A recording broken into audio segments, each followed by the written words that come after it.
નમસ્કાર વિદ્યાર્થી મિત્રો, સ્વાગત છે તમારું સ્કાયલાઇન એજ્યુકેશનમાં। આજે આપણે જોવાના છીએ ધોરણ 11 કોમર્સમાં ઇકોનોમિક્સ ઓગસ્ટ 2024ની પ્રશ્ન બેંક બીજી। ઓકે, ચાલો તો આપણે શરૂઆત કરીએ। તો અહીંયા આપણને આપેલું છે પ્રકરણ નંબર 3 છે, એ પૂછાવાનું છે, બરાબર। વિભાગ A, B, C, D, E, બરાબર, આવી રીતે વિભાગ રહેશે। હવે આપણે જોઈએ વિભાગ એ, જેમાં આપણને આપેલા છે વિકલ્પો, બરાબર। વિકલ્પોમાં તમારે 4 વિકલ્પમાંથી કોઈ પણ એક વિકલ્પ પસંદ કરી અને લખવાનો છે। દરેકનો કેવો છે? તો કે એક જ ગુણ છે। ચાલો, પહેલું, માંગ રેખાનો ઢાળ કેવો હોય છે? ઋણ ઢાળ, ધન ઢાળ, એક્સ ધરીને સમાંતર કે પછી વાય ધરીને સમાંતર। બીજું, મૂળ માંગ રેખાથી જમણી બાજુ સ્થાન બદલતી નવી માંગ રેખા શું સૂચવે છે?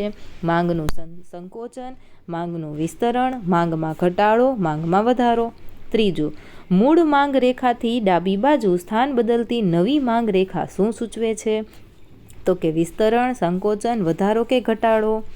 ત્યાર પછી ચોથું, માંગમાં વધારો ઘટાડો શેના પર આધારિત નથી? તો કે ગ્રાહકોની આવક ઉપર, વસ્તીના પ્રમાણ ઉપર, કિંમતમાં ફેરફાર કે ભવિષ્યની કિંમતો અંગેની અટકળો। પાંચમું, માંગને અસર કરતા પરિબળોને કેટલા વિભાગમાં વહેંચવામાં આવે છે? 2, 3, 4 કે 5? છઠ્ઠું, અવેજી વસ્તુની કિંમત ઘટતા મૂળ વસ્તુની માંગમાં શું ફેરફાર થાય છે? બરાબર, એકની કિંમત ઘટે તો બીજાની કિંમત શું થશે? તો કે વધે, ઘટે, સંકોચન થાય કે વિસ્તરણ થાય। સાતમું, કિંમત અને માંગ વચ્ચે કેવો સંબંધ છે? તો કે એમાં વ્યસ્ત સંબંધ છે। આઠમું, માંગના નિયમમાં નીચેનામાંથી કયા પરિબળમાં ફેરફાર થાય છે? તો કે વસ્તીનું પ્રમાણ, ગ્રાહકોની આવક, ગ્રાહકોની અભિરુચિ કે વસ્તુની કિંમત। નવમું, હલકા પ્રકારની વસ્તુઓ બીજા કયા નામથી ઓળખાય છે? તો કે પ્રતિષ્ઠા મૂલ્ય, અત્યંત સસ્તી, ગિફન વસ્તુ કે નકામી? તો જવાબ આવશે ગિફન। ત્યાર પછી 10મું, હલકા પ્રકારની વસ્તુઓની આવક અસર કેવી હોય છે? તો કે એની નકારાત્મક અસર થાય। 11મું, માંગનું વિસ્તરણ સંકોચન શેના પર આધાર રાખે છે? તો કે ગ્રાહકની આવક ઉપર। 12મું, માંગના નિયમનો અપવાદ કયો છે? તો કે પ્રતિષ્ઠા મૂલ્ય વસ્તુઓ નાશવંત, કુદરતી કે અલભ્ય? 13મું, માંગની મૂલ્ય સાપેક્ષતાના કેટલા પ્રકાર પડે છે? 2, 3, 4 કે પછી 5?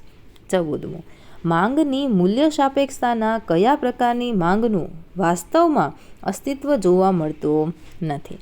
15મું, સંપૂર્ણ મૂલ્ય અનપેક્ષ માંગનો આંક કેટલો છે? 0, 1, અનંત કે 0.5? 16મું, સામાન્ય રીતે જીવન જરૂરી આવશ્યક વસ્તુઓની માંગ કેવી હોય છે? 17મું, નીચેનામાંથી કઈ વસ્તુનું મૂલ્ય સાપેક્ષ માંગનું ઉદાહરણ છે? 18મું, માંગની આવક સાપેક્ષતાના પ્રકારો કેટલા છે? 2, 3, 4 કે 5? 19મું, એકમ મૂલ્ય સાપેક્ષ માંગનો આંક કેટલો છે? 1, 0, અનંત કે 4? અને છેલ્લો વિકલ્પ છે, માંગની મૂલ્ય સાપેક્ષતાને માપવાની રીતો કેટલી છે? 2, 3, 4 અને 5? બરાબર। ચાલો, વિભાગ બી સુધી પહોંચી ગયા છીએ, તો ફટાફટ વિડીયોને લાઇક કરી દેજો। તમારા મિત્ર સાથે વોટ્સએપ પર આ વિડીયોને જરૂરથી શેર કરી દેજો, એટલે એને પણ આ પેપર મળી શકે। આવી જ રીતે બીજા વિડીયો જોવા છે ને, તો ચેનલને જરૂરથી સબસ્ક્રાઈબ કરીને રાખજો। અને હા, આ PDF ડાઉનલોડ કરવી હોય તો એની લિંક તમને ડિસ્ક્રિપ્શન બોક્સમાં મળી રહેશે, ત્યાંથી તમારે ડાઉનલોડ કરવાની છે। અને આના જવાબો પણ ટૂંક સમયમાં ટેલિગ્રામ ચેનલ ઉપર જ મૂકવામાં આવશે, તો તમે જરૂરથી જોઈન કરી લેજો। જોઈએ આપણે વિભાગ બી તરફ। પહેલું છે વ્યક્તિગત માંગ એટલે શું? બરાબર। બીજું, બજાર માંગ એટલે શું? ત્રીજું, માંગમાં વધારો થવા માટેનું મુખ્ય કારણ જણાવો।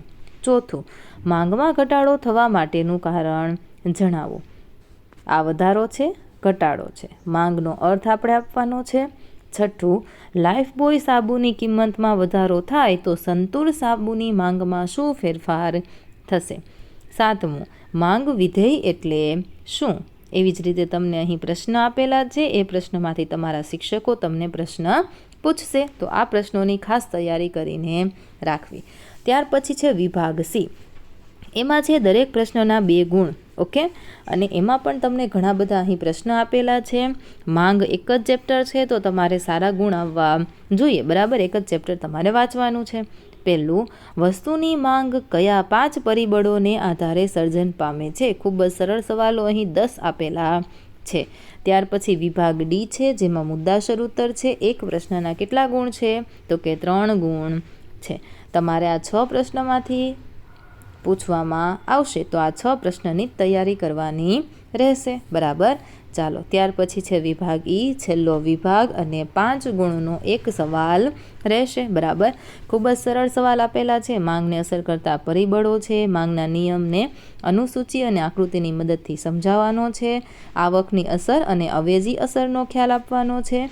માંગનું વિસ્તરણ અને સંકોચન, ત્યાર પછી માંગનો નિયમ જણાવવાનો છે, અને નિયમના અપવાદો છે એની ચર્ચા કરવાની છે.